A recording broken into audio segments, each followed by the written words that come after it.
Hello friends, नमस्कार। स्वागत है। आज की वीडियो में हम बात करेंगे 2018 सीटेट 2018 का जो पेपर प्राथमिक का हिंदी के भाग को कवर करेंगे और देखेंगे कि 2018 में जो आपका सीटेट का पेपर हुआ था प्राथमिक का, उसमें हिंदी के कैसे प्रश्न बने थे। तो चलिए आज की वीडियो को एनालिसिस के माध्यम से पूरे अच्छे तरीका से कवर करेंगे। तो पूरी वीडियो लास्ट तक आप देखिएगा और बने रहेगा। चलिए आज की वीडियो को स्टार्ट करते हैं। चलिए यहाँ पे अब हम देखेंगे कि जिन्होंने अपना सेकंड भाषा में हिंदी चूज किया होगा उनको सीटेट के 121 से लेकर 150 नंबर के प्रश्न को सॉल्व करना होता है। ठीक है, सेकंड भाषा जिन्होंने हिंदी ले रखा होगा। ठीक है, तो चलिए यहाँ पे स्टार्ट करते हैं आज की वीडियो का। 121 नंबर प्रश्न, 121 नंबर प्रश्न 2018 का पेपर है।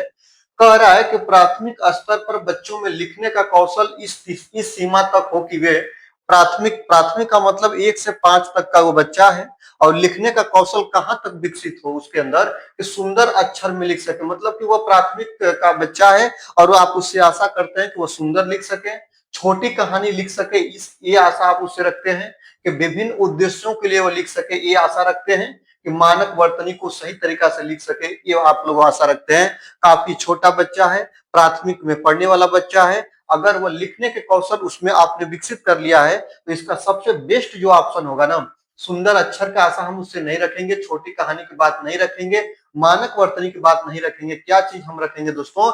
विभिन्न उद्देश्यों के लिए अगर वो बच्चा लिख ले रहा है ना, तो वही प्राथमिक जो बच्चा है, प्राथमिक में पढ़ने वाला बच्चा है, उससे हम यही आशा रखेंगे कि वह जो भी कुछ लिख पा रहा है वह अपने उद्देश्यों की पूर्ति अगर कर ले रहा है तो वह बहुत अच्छा लिखने का कौशल उसके अंदर विकसित हो चुका है। इस बात को आप लोग याद रखिएगा, ध्यान रखिएगा।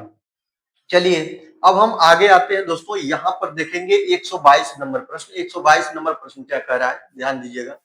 122 नंबर प्रश्न के बारे में बात करते हैं कि हिंदी भाषा के संदर्भ में एक महत्वपूर्ण उद्देश्य है कि बच्चे, याद रखेंगे, हिंदी भाषा के संदर्भ में एक महत्वपूर्ण उद्देश्य है कि बच्चे अपना शब्द भंडार विकसित कर सकें, व्याकरण के नियम को याद कर सके। बच्चा है, व्याकरण के नियम को आत्मसात ऐसी चीजें नहीं करानी है।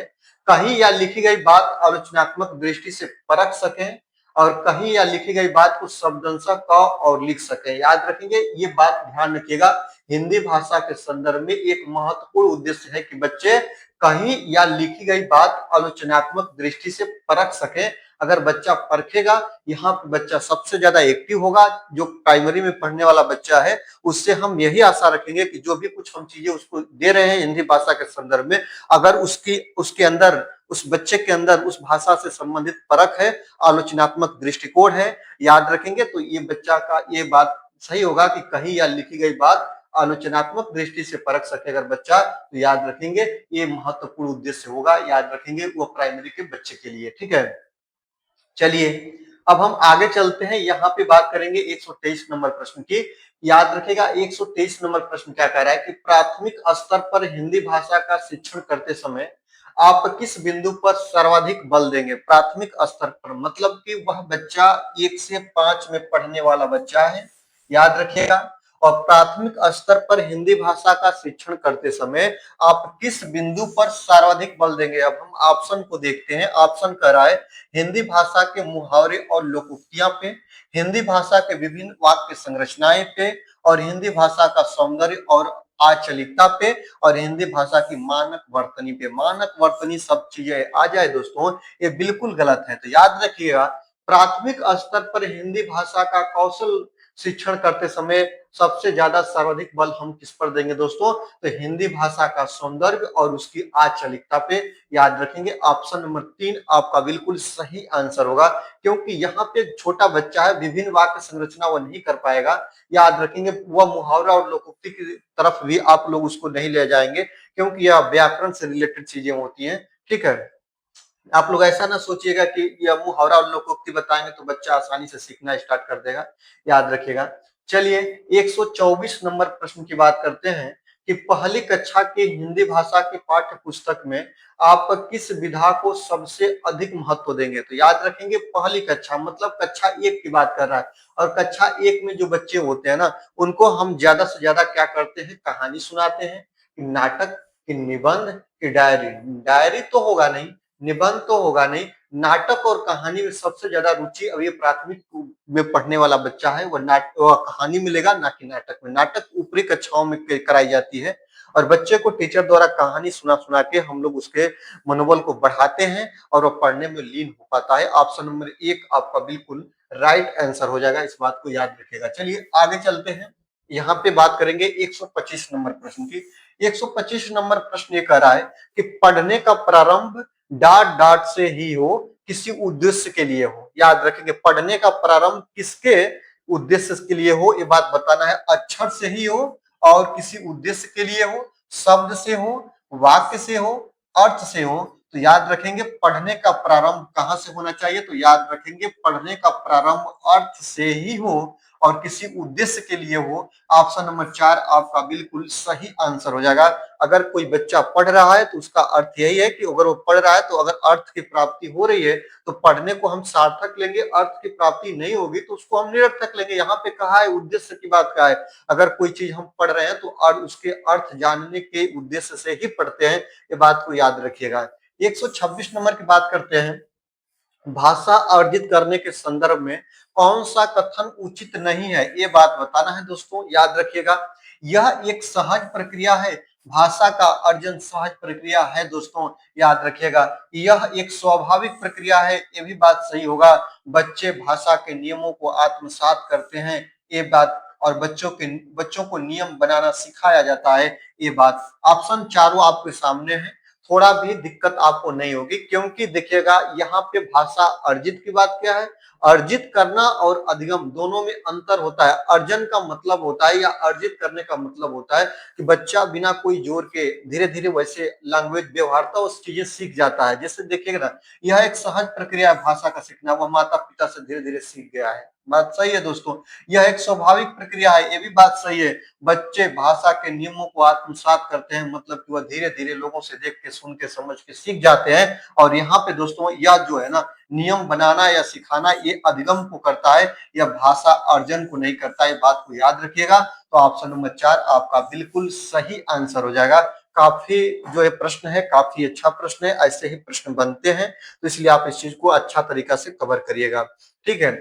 आगे देखते हैं, यहाँ पे 127 नंबर प्रश्न की बात करेंगे कि लिखना सीखने में सबसे अधिक महत्वपूर्ण क्या चीज है। अक्षर ज्ञान, याद रखेंगे कि शब्द ज्ञान, कि अर्थ की अभिव्यक्ति, कि वाक्य की संरचना, क्या है दोस्तों, यही आपको बताना है दोस्तों। तो लिखना सीखने में सबसे ज्यादा महत्वपूर्ण क्या है, तो अर्थ की अभिव्यक्ति है। ऑप्शन नंबर 4 आपका बिल्कुल सही आंसर हो जाएगा। चलिए अब हम आगे चलते हैं, यहाँ पर देखते हैं कि वाइगोत्स्की, याद रखेंगे वाइगोत्स्की ने भाषा विकास का परिप्रेक्ष्य प्रस्तुत किया था। याद रखेंगे वाइगोत्स्की ऐसे मनोवैज्ञानिक हैं जो कहते हैं कि बच्चा समाज और संस्कृति से सीखता है। याद रखेंगे तो ऑप्शन नंबर 2 आपका बिल्कुल सही आंसर हो जाएगा। अगर वाइगोत्स्की पूछे सीटेट के एग्जाम में, चाहे यूपी टेट के एग्जाम में, कहीं चाहे कहीं भी सीडीपी में, अगर वाइगोत्स्की का संबंध समाज और संस्कृति से है, वे कहते हैं कि बच्चा समाज से सीखता है, बच्चा अपने कल्चर से सीखता है।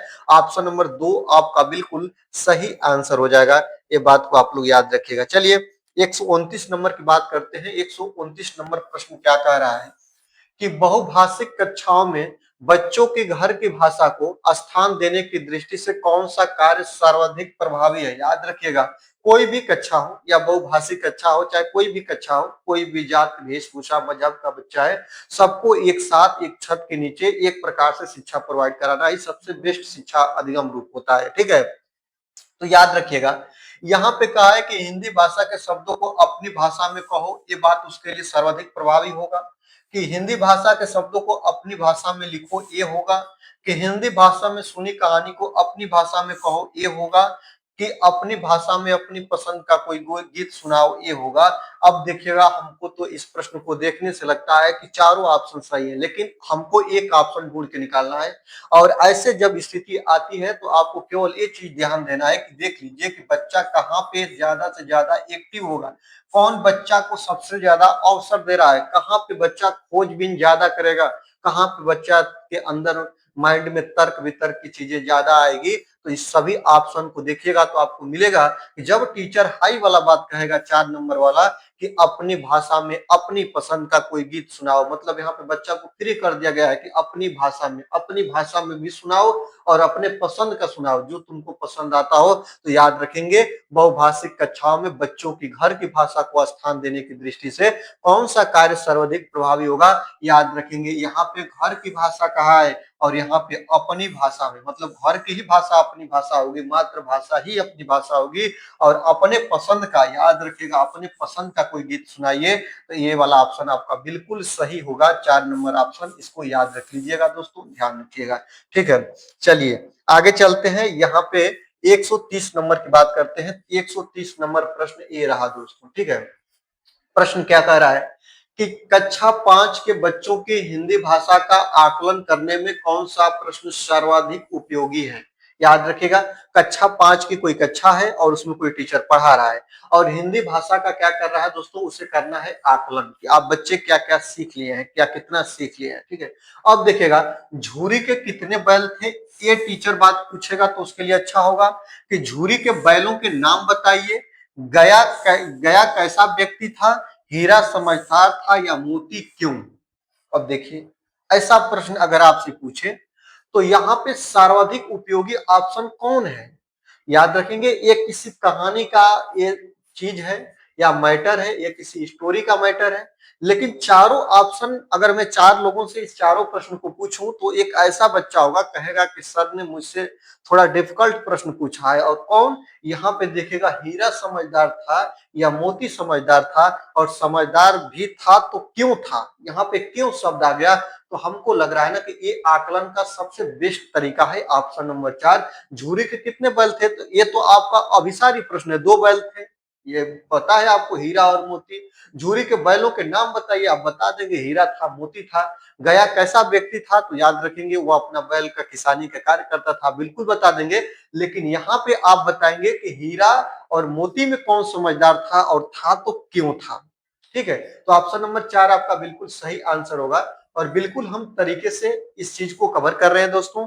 तो आपसे कहेंगे, बिल्कुल आपसे मैं कुछ चीजें नहीं कहूंगा, बस ये कहूंगा कि वीडियो को लाइक कर दीजिएगा दोस्तों, और चैनल पे नए हैं तो चैनल को सब्सक्राइब कर लीजिएगा, बेल आइकन को प्रेस कर दीजिएगा और अपने जैसे जितने लोग तैयारी कर रहे हैं ना उनको वीडियो शेयर कर दीजिएगा, क्योंकि इससे उनकी मदद के साथ साथ मेरी भी मदद हो सके। ठीक है, चलिए अब आपको आगे ले चलते हैं। यहाँ पे 131 नंबर की बात करते हैं।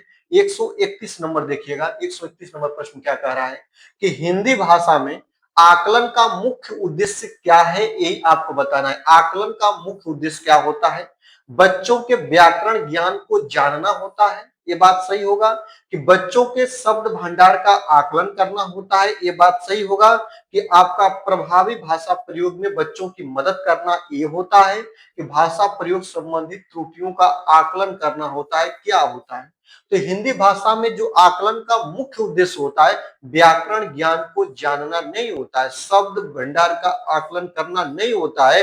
याद रखेंगे, हम कोई भी प्रश्न को देखेंगे और बच्चे को जो प्रश्न अवसर दे, बच्चे की मदद करे, जहां पे बच्चा को तमाम समय से अवसर मिले, बच्चा जहां पे सबसे ज्यादा एक्टिव हो, जहां पे बच्चे की भलाई की बात कही की जा रही हो। अब यहाँ पे भाषा संबंधित त्रुटियों का हम आकलन करने के लिए उसका हिंदी भाषा का आकलन नहीं करते हैं। इसका ऑप्शन नंबर 3 सही होगा, क्योंकि हिंदी भाषा में आकलन का मुख्य उद्देश्य यही होता है कि प्रभावी भाषा प्रयोग में बच्चों की मदद करना। ऑप्शन नंबर 3 आपका बिल्कुल राइट आंसर हो जाएगा, इसको आप लोग याद रखिएगा। ठीक है, चलिए अब 132 नंबर प्रश्न की हम बात करेंगे। 132 नंबर प्रश्न क्या कह रहा है, पढ़िएगा ध्यान से। 132 नंबर प्रश्न यही कह रहा है कि तीसरी कक्षा का मोहित, कक्षा 3 की बात कर रहा है, कक्षा 3 में पढ़ने वाला बच्चा 8-9 साल का होगा। मोहित अक्सर पढ़ते समय शब्दों की पुनरावृत्ति करता है, जैसे कुछ शब्द पढ़ा है तो पुनः आगे का शब्द पढ़ने के लिए उसको दोहरा देता है। ठीक है, आप उसके पठन के बारे में क्या कहेंगे, मतलब उसका पठन या पढ़ने का तरीका कैसा है, आप क्या बताएंगे।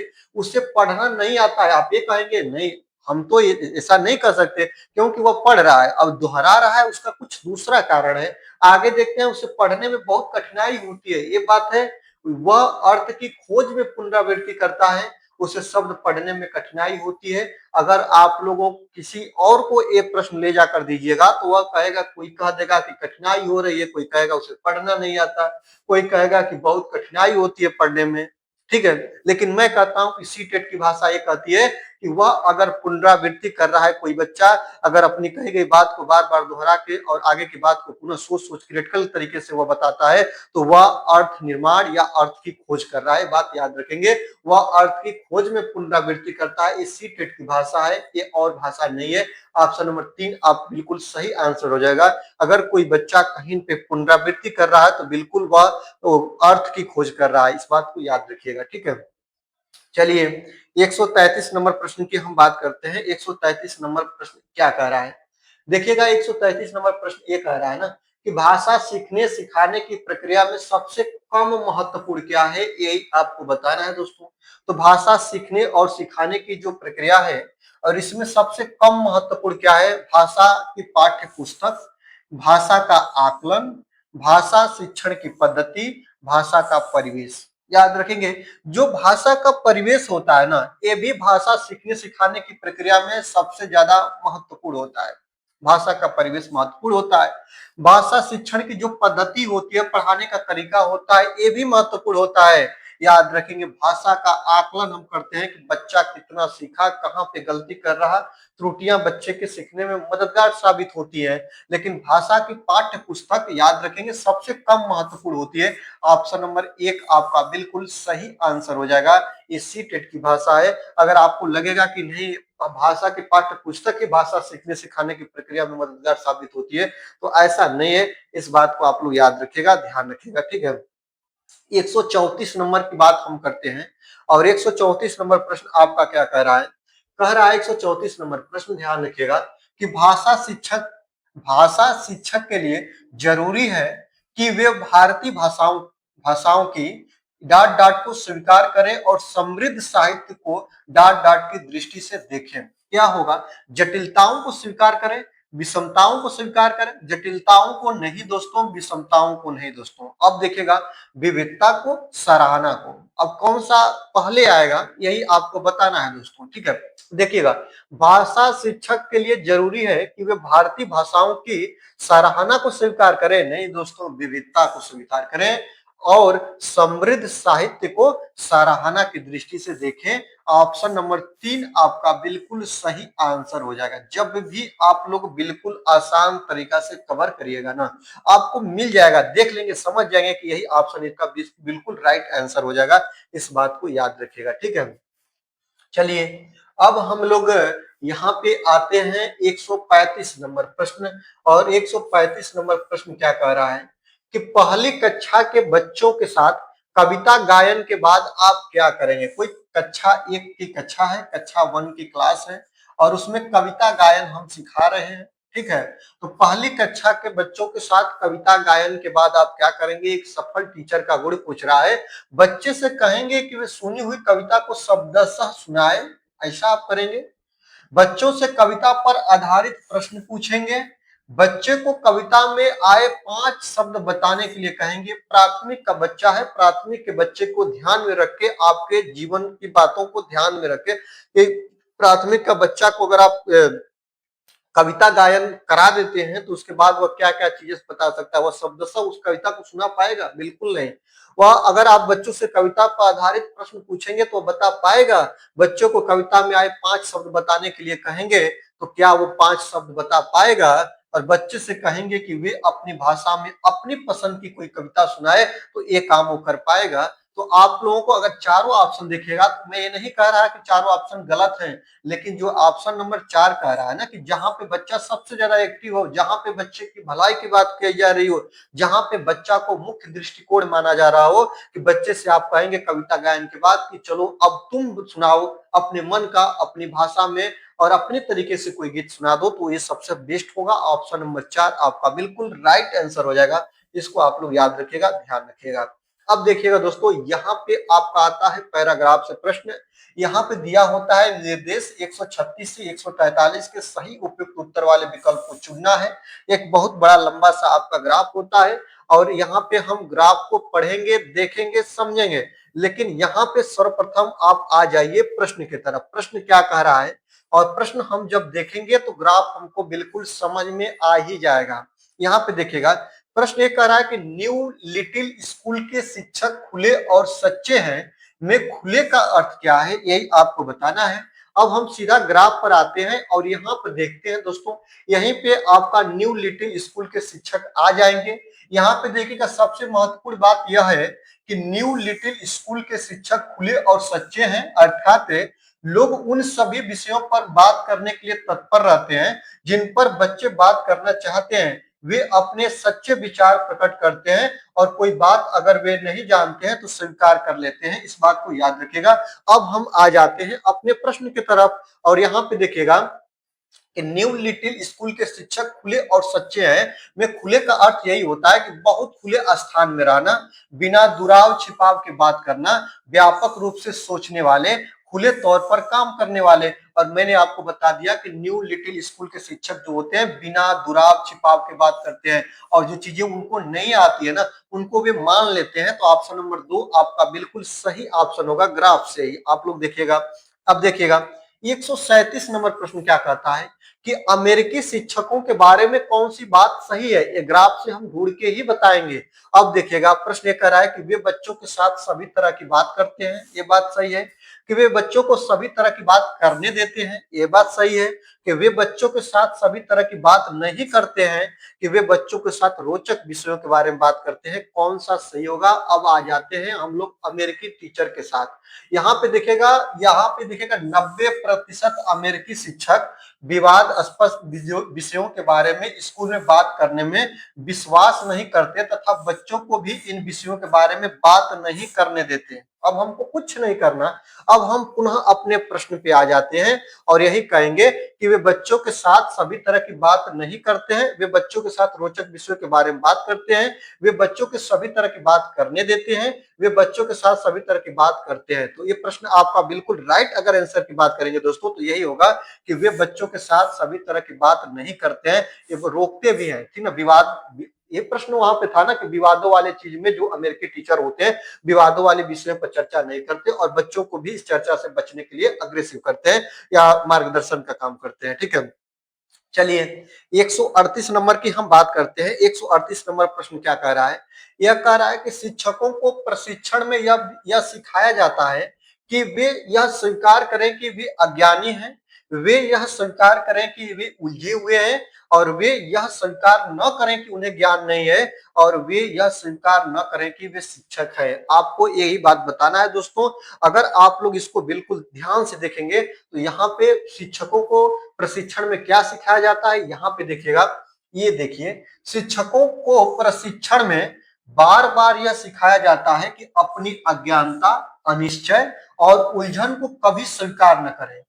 सबसे अहम बात यह है कि उनमें कूट कूट कर यह भरा जाता है कि छात्रों से एक पेशेवर दूरी रखें और अपनी अव्यक्त जिंदगी को उनको ना बताएं। ये बात कहा है दोस्तों। तो यह जो टीचर का गुण है ना कि अगर टीचर को कुछ नहीं आ रहा है तो याद रखेंगे, शिक्षकों को प्रशिक्षण में यह सिखाया जाता है कि वे यह स्वीकार करें कि वे अज्ञानी है, नहीं, उनको यह स्वीकार कभी नहीं करना है। वे यह स्वीकार न करें कि उन्हें ज्ञान नहीं है। ये बातें सिखाई जाती है उनको प्रशिक्षण में। ऑप्शन नंबर 3 आपका बिल्कुल राइट आंसर हो जाएगा। इस बात को आप लोग याद रखिएगा।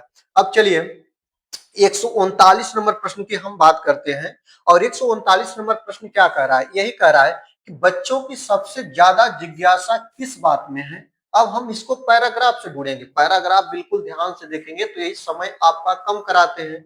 और याद रखेंगे सबसे ज्यादा जिज्ञासा बच्चे की कहाँ पे होती है।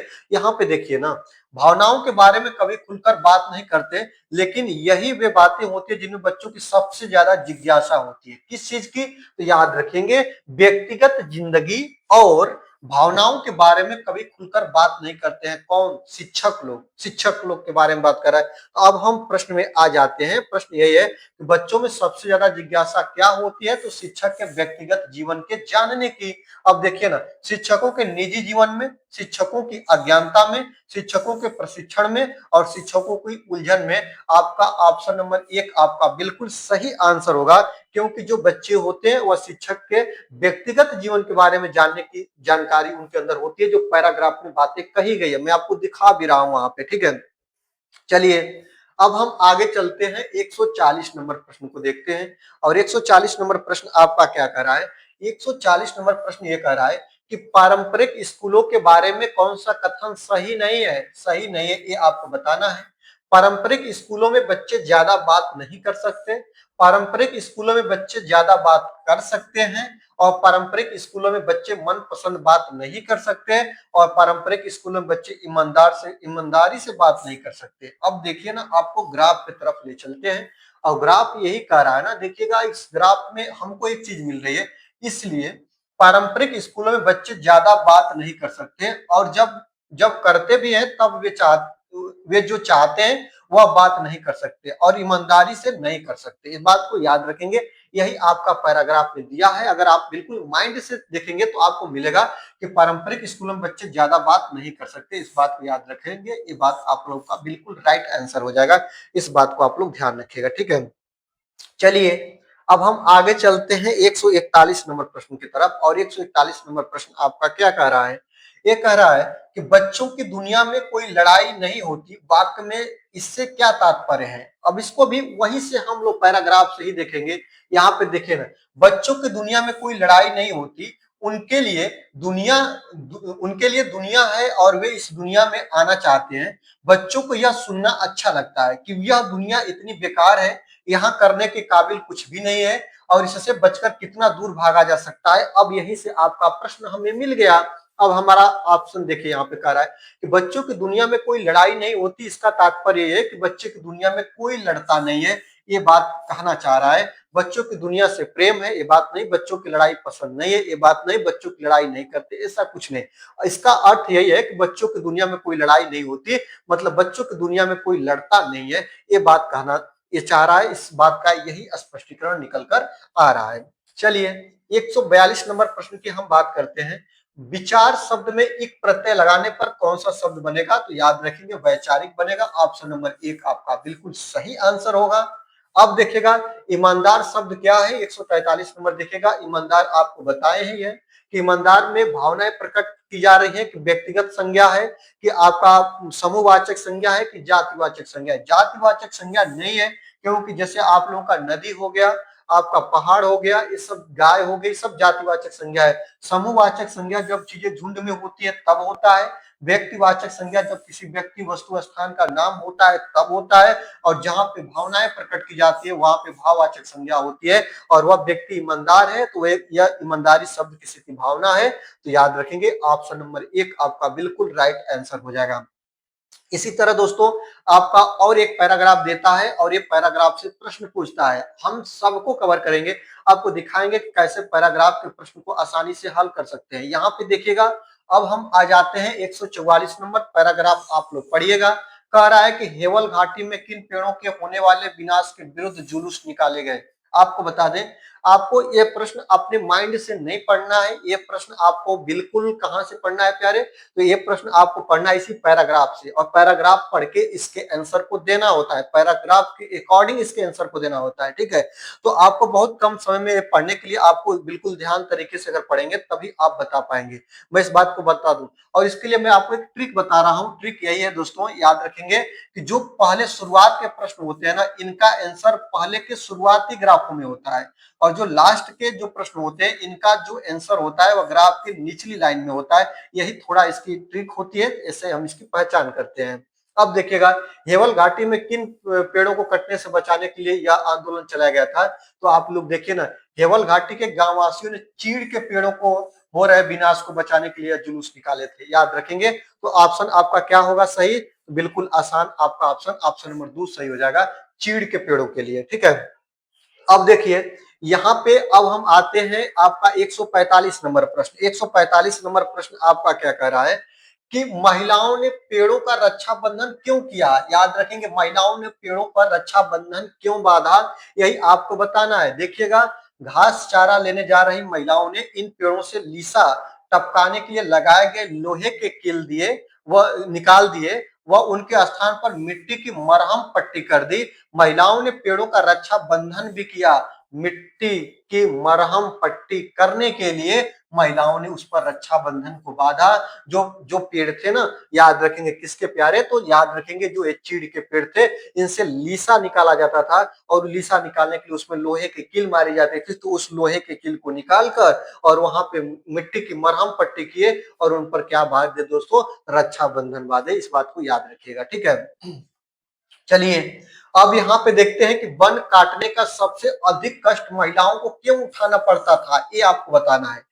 केवल उन्हें ही वन से प्रेम था, इसलिए उन्हें चारा लाने के लिए दूर जाना पड़ता था, इसलिए उन्हें वनों की घनी छाया नहीं मिलती थी, इसलिए उन्हें वनों से लीसा नहीं मिलता था। इसलिए आपको बता दे, महिलाओं को वन काटने से सबसे ज्यादा दुख इसलिए होता था क्योंकि उन्हें दूर जाना पड़ता था। याद रखेंगे, क्योंकि उन्हें घास और चारा लाने के लिए दूर जाना पड़ता था। और यहीं से ऑप्शन नंबर 2 आपका बिल्कुल सही आंसर हो जाएगा।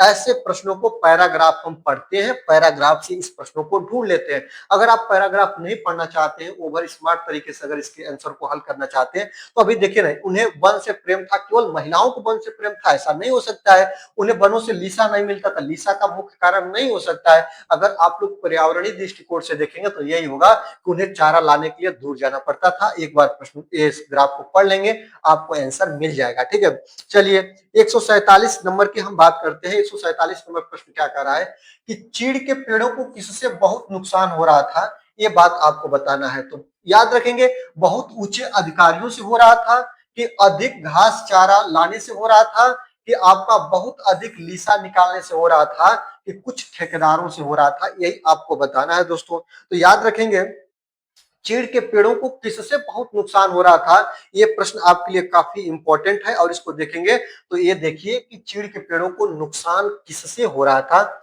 ये देखिएगा।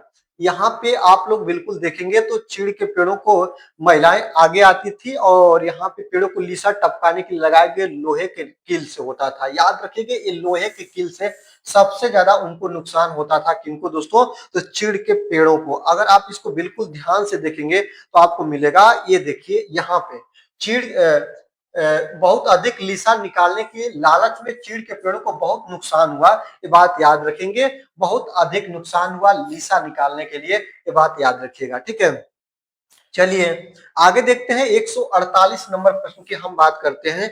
148 नंबर प्रश्न क्या कह रहा है, 148 नंबर ये प्रश्न कह रहा है कि पेड़ कटने से किसका खतरा बढ़ जाता है। सब कुछ हम अपने मन से नहीं करेंगे। बाढ़ और लकड़ी का खतरा बढ़ता है, भूस्खलन और बाढ़ का बढ़ता है, भूस्खलन और लकड़ी का बढ़ता है, लकड़ी और चारे का बढ़ता है, सब चीज का बढ़ता है। लेकिन हम इसको अपने मन से नहीं बताएंगे, इसको हम बताएंगे पैराग्राफ से। और पैराग्राफ यही कह रहा है ना कि पेड़ कटने से यहाँ बाढ़ व भूस्खलन का खतरा भी बढ़ जाएगा।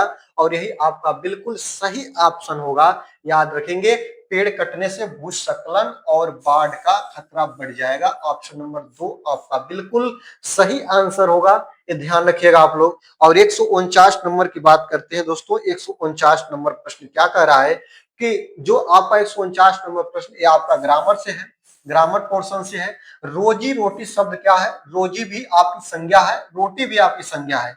और जब जहां पे दो सार्थक शब्द आपस में मिलकर एक युग्म बनाते हैं तो इसको हम लोग शब्द युग्म बोलते हैं।